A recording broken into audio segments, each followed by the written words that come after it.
Good afternoon. I want to do a demonstration showing in the reproduction of the way the Roman legionnaire, the undergarment, and the middle garment, which is the plasium, a long shirt that is made of wool, or nowadays can be a blend of wool and polyester, and to have the look of wool that was worn by the soldier of Rome. And I'm putting this on over the undergarment, which is a web weaving type material. Looks a little bit like today's long johns, and also resembles chainmail.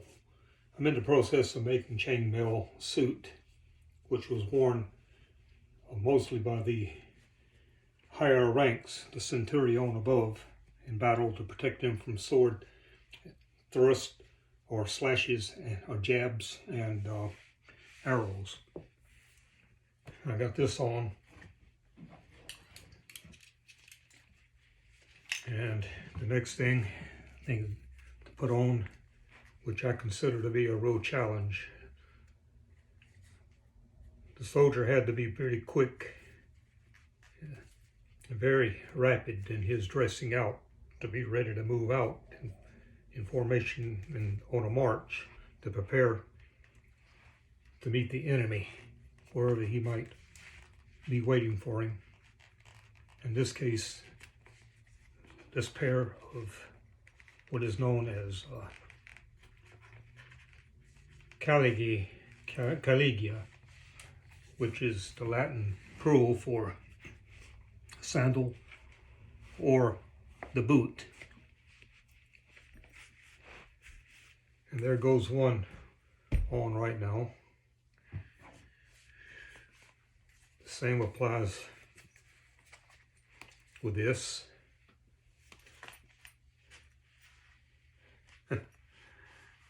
Yes.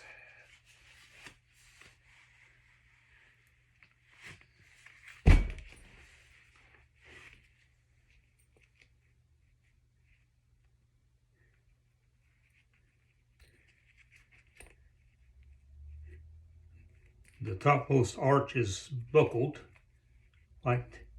could be like reminiscent of today's type buckles, as you can see right here.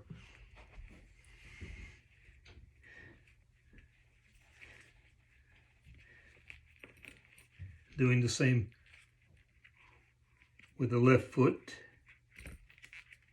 making sure it's secured, that it wouldn't come loose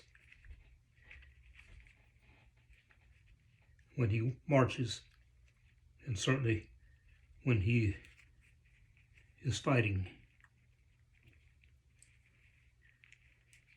The last thing he would need is to happen would be one of his sandals or his boots or caliga to come off his foot. Of course, the way they were made in such a fashion to safeguard against that, because they were made to go high around the leg, the upper part of the leg, or the tibia, I think that's what it's called, and that the anatomical part of the human leg. And of course, he would finish by doing a lacing.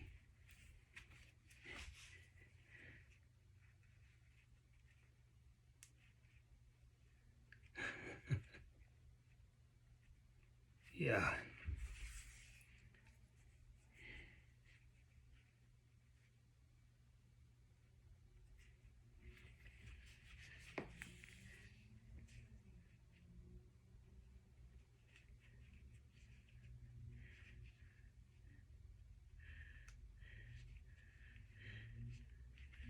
It certainly is not necessarily the same as putting on modern day shoes.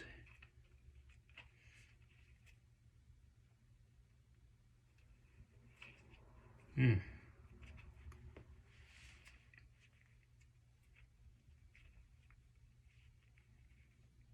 Mm-hmm.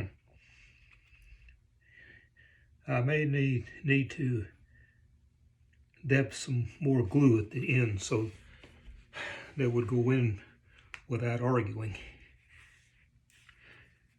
This happens sometimes.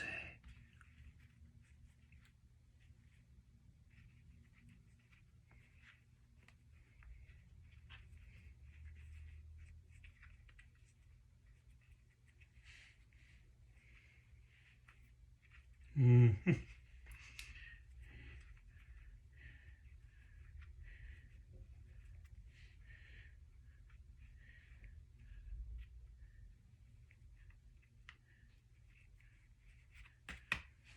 There's one. And then, of course, the same operation applies here to the right foot, the right boot. Very tautly pulled or tied. Make sure that you get enough lacing, which is leather, to make it all the way around the leg to do the final tie-in. Like so. Yeah. I may need to cut longer lacings than what I have here for this particular boot. I didn't get to do a wraparound with this one the same as I did with the left one. But that's pretty much it. And then, of course, is Milete, which is the waist belt, which contains primula or guards for the loin to protect his privy. Ideally, of course, it didn't always work that way, but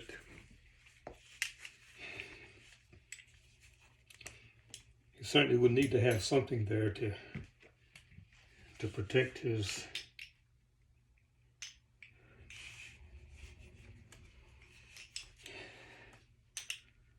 private part against this enemy's slash with a sword or a bludgeon or whatever he might be using against in the fight.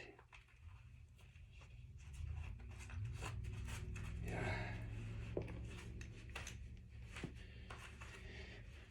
I'm not going to go to all the trouble